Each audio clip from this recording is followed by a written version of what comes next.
Look at me. 20 years ago, I didn't think I'd be here. But wait, let me introduce myself first.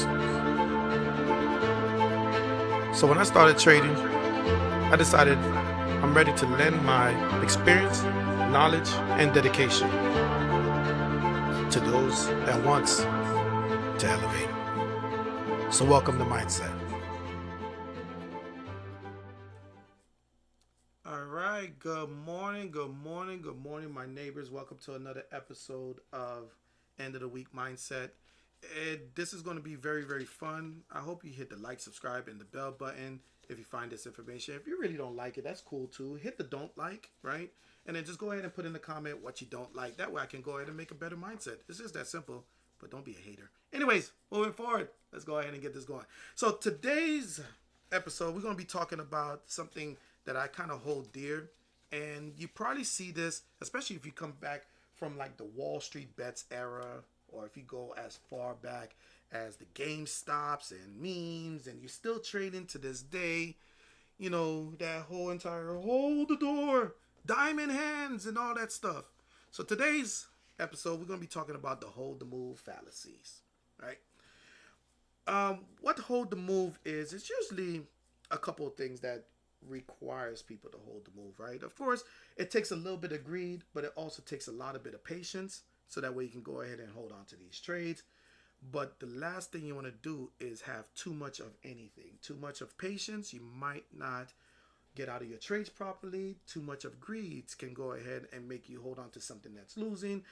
You know, and my goal behind this mindset to go ahead and break this down and make it easy for you. So I kind of went over everything that was needed for my early birds. If you want to be part of my early birds, don't forget to just send a little message over at Instagram. Let me know if you want to participate. If not, go ahead and comment and say, I want to join. That way I can send you some information on how to come to my mindset. So let's start. We're going to go ahead and talk about holding the move from a trader side. 90% of y'all that watch this video, you're traders, right? And to generalize this, holding the move requires let the trade work. Come on, guy. That's what stop losses are for, right?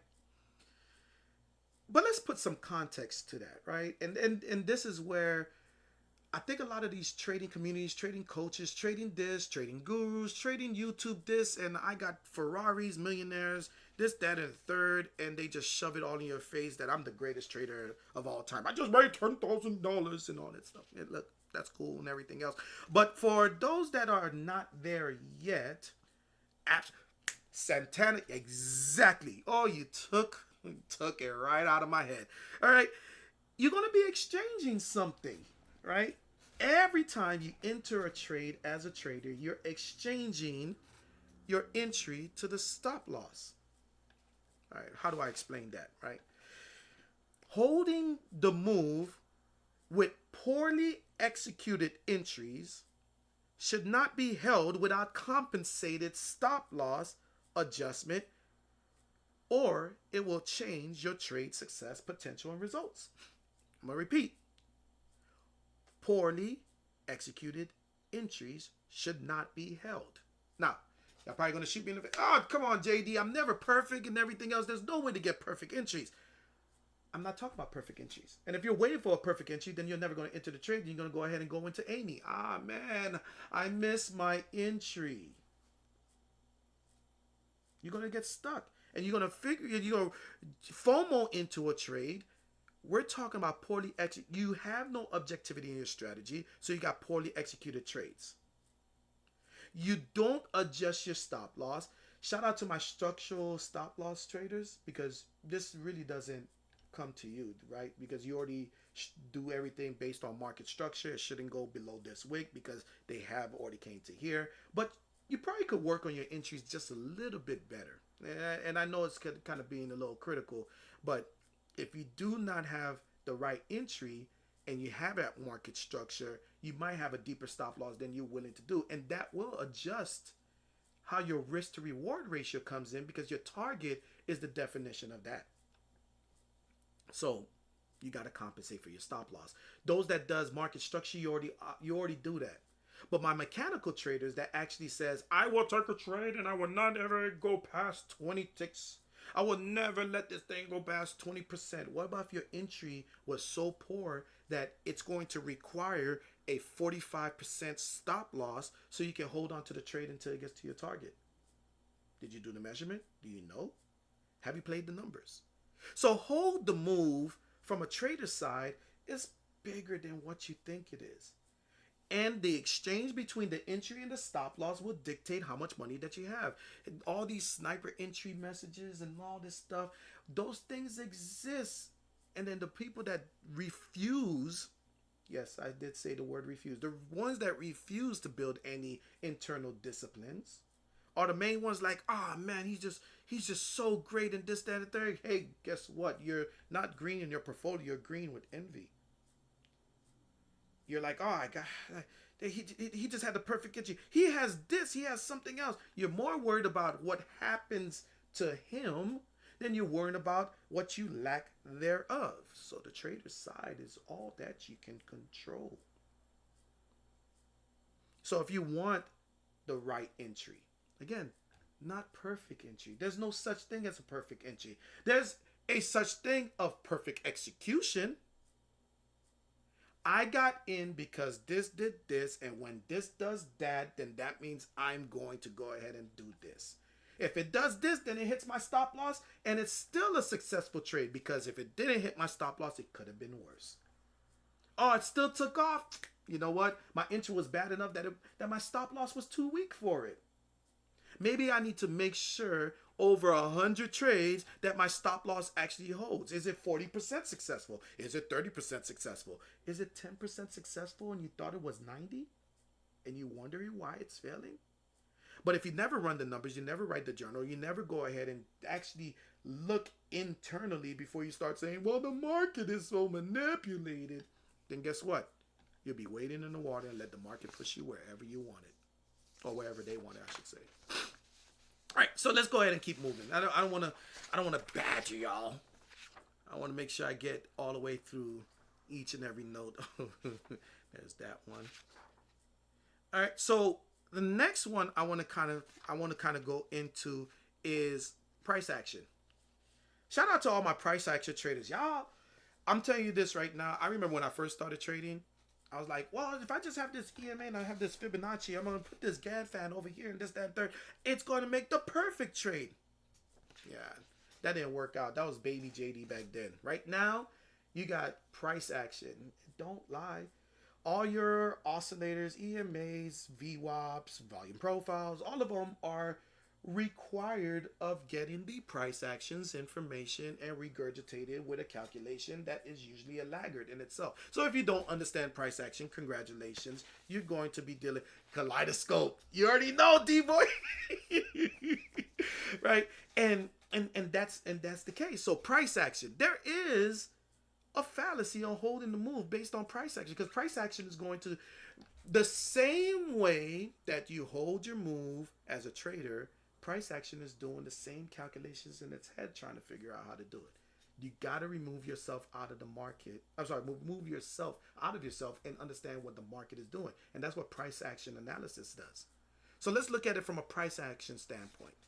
Generalize, a strong move should hold for continuation. Going back to you seeing a green candle, it has no choice. It has to stay green. Not every candle is a Maribozu that is not going to go ahead and pull back into itself. AKA all my fair value gap traders, I salute you. If I never understood what the hell the fair value gap was in itself, I would have never understood that continuation requires pullbacks in multiple forms. What is the exchange that happens? Well, if you got a strong move and the candle is moving to one direction and it's holding and it barely puts a wick at the bottom or the top, it does not mean that the next candle is guaranteed to be green. What it does tell you is that there was a void of any sellers and the market has to search for sellers. So they got to go get it wherever it is. And the reason why that candle has no wick, it might be still building on another time frame. It might be multiple wicks and ups and downs on a different time frame. So it's a exchange of buyers to sellers. I know, very rudimentary. JD, I already know that. If you did, then you won't be jumping into a green candle. Let's be real. So let me explain it a little further because I know I kind of sound a little condescending, but I just want to tell you this is what I got to tell myself so that way I don't make these same mistakes over and over. Holding the move based on price action, coming close to support or resistance, respectively, as the search for buyers and sellers, respectively, should not be held without levels where adversity exists via EMAs, via psych levels, bank levels, fibs, etc. It don't matter. Those that like fibs will go ahead and put their fib based on whatever parameters that they had success because they already back tested it 100 times. They're going to put it right there, and it might be confluence to your resistance line. And as you get closer to it, if that green candle is closer than where your stop loss would be, which probably be bad market structure more than likely, guess what ends up happening?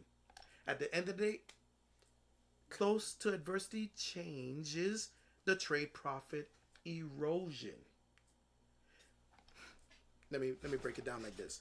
If you were up 30% and a strong green candle brought you to 40% and you're coming to a resistance here, guess what ends up happening?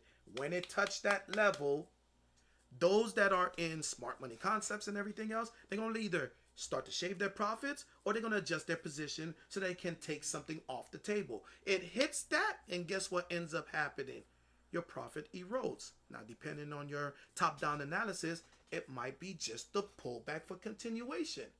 But if you don't even know where your TP is, I'm just in so I can make money. If you just put a stop loss without even understanding that I'm going to trail my stop loss when I see the next part of structure, but you don't have no TP, then you just basically letting the market push wherever it wants to. Don't be surprised. Man, I had 50%, but I only walked away with 20%. It probably required a 25% pullback just for it to continue. You gotta know where you're going or you will be lost. All right. The next one, hold the move from a broker side. I know. I'm going into 3D. I know that's it. From the broker side, the broker has a job to do.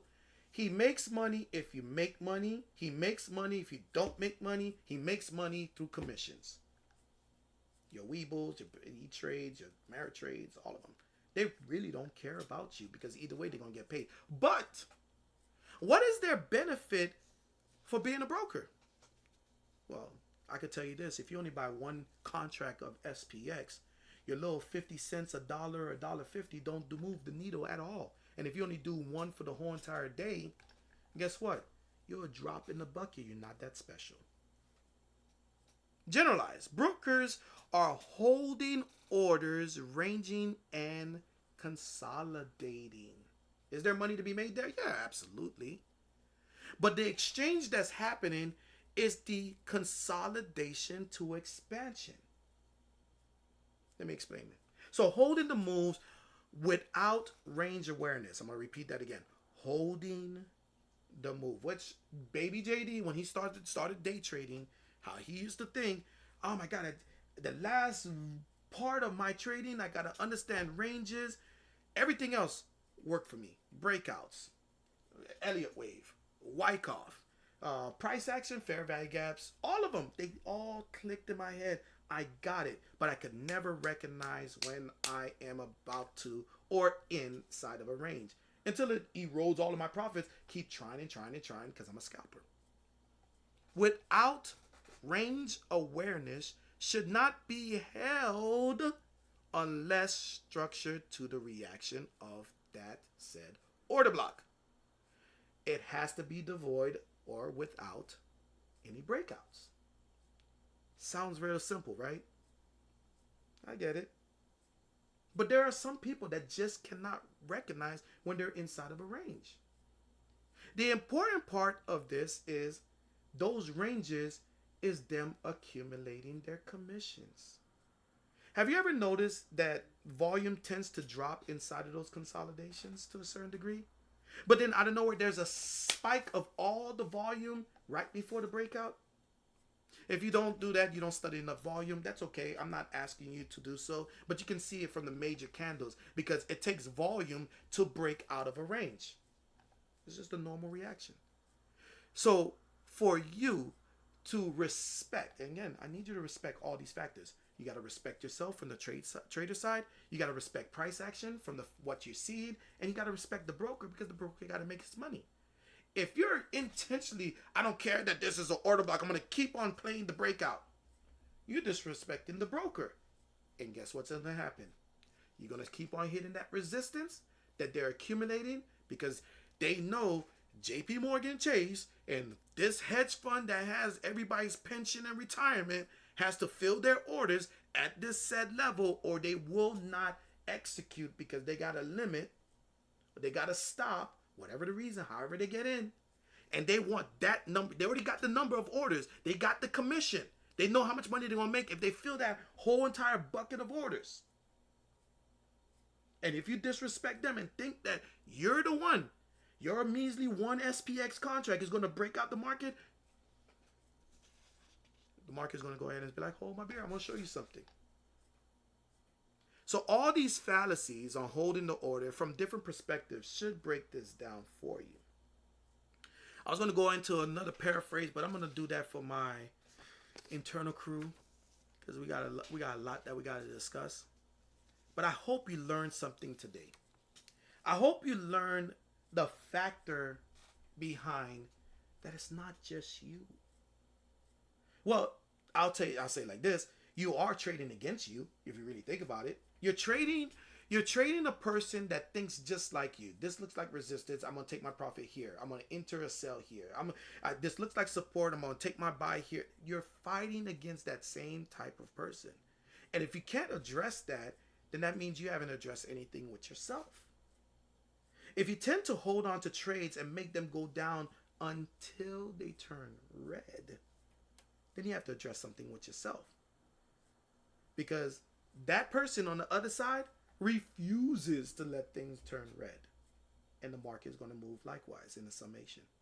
So that said, don't forget to hit the like, subscribe, and the bell button. I got to go ahead and talk to the rest of the team. So I bid you a fond farewell. Have a great day.